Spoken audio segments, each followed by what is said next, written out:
Okay. Hi guys, how are you? So Jessica here, formerly Munster, new last name is Gonzalez.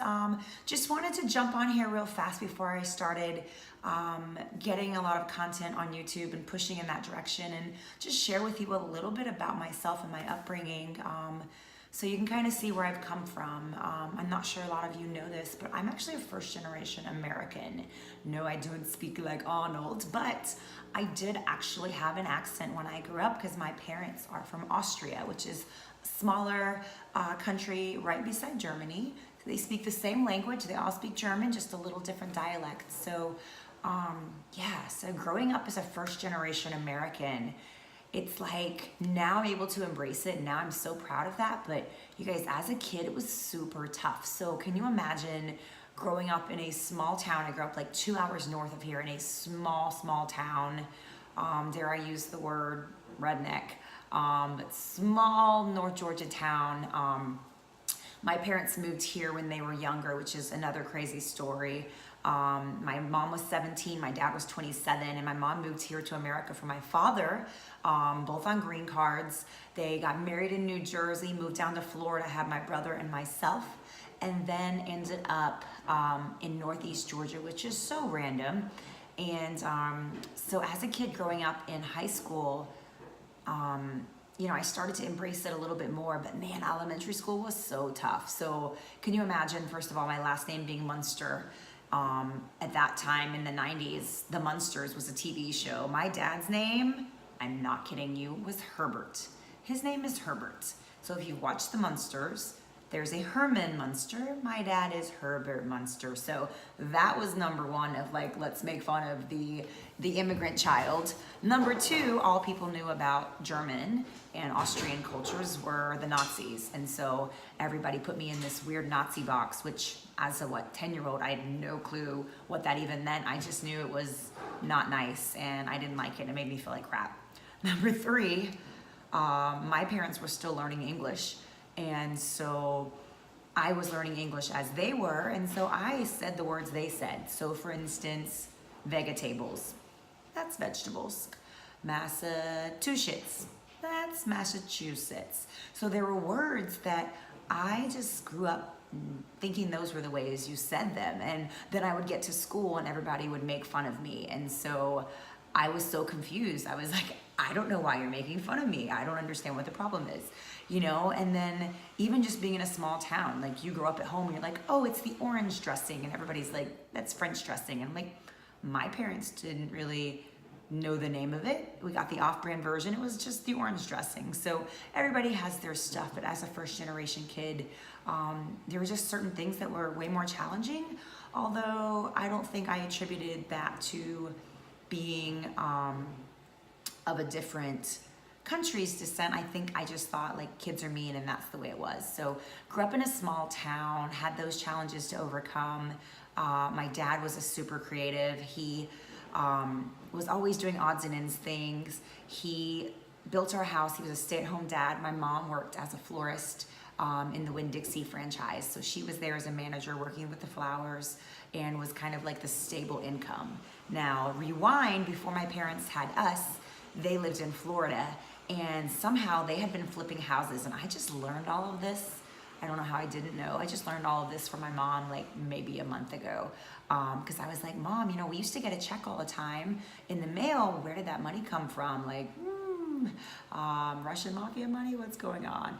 And so she told me my dad and her, when they came to America, they had like no money. She was a waitress and he was working in an auto body shop, and they would save their money and they would flip houses. They would buy crap houses, like you guys see people do it now, and they would flip those around.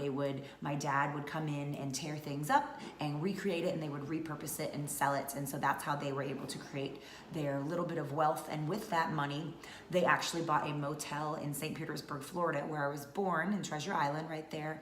And so we get checks in the mail when I was a kid from the mortgage that they ended up getting when they sold it. So that kind of helped us make it through our childhood and make things a little easier with only one parent working. But yeah, so it was me, it was my younger brother, and it was 5 to 8 other children. So we were part of the foster care system. So when I say that, I don't mean I was a foster child. I'm not adopted. But my parents at an early start realized that they had more love to give. And so we only had the two of us, and we had no family in America. My dad has a mother, a brother in Florida, but my mom has no family here. And so there was just a greater need for children who were abused and neglected to have a home that is healthy and safe. And so we had foster kids in and out of our home my whole childhood. Some of that would be, just a few months, you wouldn't barely get to know them. And then there were other kids who really were part of my family who were there for 3 years, 4 years, and then would go back home for a year and then would find themselves back at our house. And so there was this interesting dynamic of I'm sharing my family, my life, everything I have. But then there was also a part of me that really wanted to be selfish and pull back and hold tight to all of my things, So at an early age, I learned to really value the things that I had. And I started realizing that some of these kids, they didn't know better, but they didn't treat my things well. And so I started to get like a tight grip on things. So I know I was learning at an early age valuing things and also how to appreciate things and take care of them well, but also learning, be careful who you loan things to or trust with your things, because not everybody treats your things the way that you do. So my dad actually ended up, small town, starting a Christian boys children home. So it was for abused and neglected boys. Essentially, I got too old to where it was a liability to have boys in our home. And so my dad, for my safety, decided that he wanted to start a ministry that would be for just the boys. So we could have girls in our home, but all the boys would go to the Christian children home. And so he started this ministry, so that started taking him out of the house. My mom was still working full-time in the grocery store, Rain. And my brother and I were just growing up, learning how to be a first-generation American in a small town where it's 90% people who have grown up there. Their mother grew up there, their grandfather grew up there. And so, it was really interesting because I feel like nowadays everybody is getting taught, go after your dream, pursue your dream, do something wild, do what your passion is. And I, as a first-generation American, I was taught, you know what?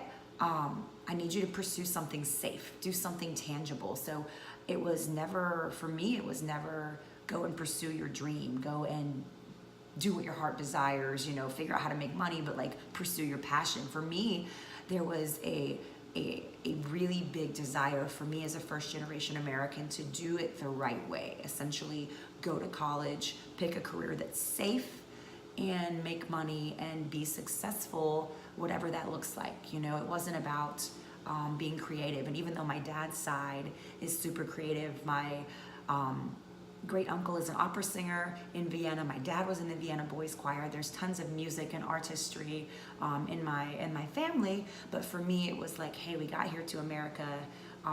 You're carrying the torch. We need you to do something less creative. And so as a kid, I was in theater, musical theater, regular theater with my father my whole childhood. And so I had a passion for acting, but I needed to do something that I could make a living out of.